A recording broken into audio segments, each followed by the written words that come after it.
Si en 2026, tu fais encore tes bicep curls tout croche, ben c'est pas la fin du monde. T'es pas le seul, t'es pas la seule. Et pourtant, je me dis, c'est un exercice qui est relativement simple, fait qu'on va prendre le temps de le regarder. Je vais me mettre sur le côté pour qu'on puisse mieux voir. J'aurais pu monter ma manche aussi pour que tu vois mes beaux biceps, mais on n'ira pas là. Étape numéro 1, puis évidemment, on veut garder la main en supination, fait que paume vers le ciel, parce que c'est une des meilleures façons d'entraîner les biceps, parce que le bicep, oui, c'est un fléchisseur des coudes, mais aussi un supinateur. Fait que paume vers le haut. Une fois que ça c'est fait, l'idée c'est de fixer ses coudes. Fait qu'on sort la poitrine, on laisse les épaules basses, mais on fixe ses coudes où ils sont. Puis tout ce qu'on a à faire, c'est monter, monter, monter, monter, monter, monter.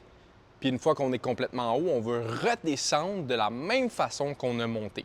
Puis ça, je tiens à le dire parce que souvent, il n'y a pas de problème à ça, mais souvent, je vois des gens qui montent comme ça, puis ils leur descendent comme ça. Mais la réalité, c'est que vu que tu veux travailler ton biceps du début jusqu'à la fin, tu fais la phase concentrique, mais la deuxième phase est aussi importante que la première, fait que c'est important de redescendre de la même façon. Là, ce qu'on a tendance à voir souvent, c'est des gens qui balancent comme ça, hop là.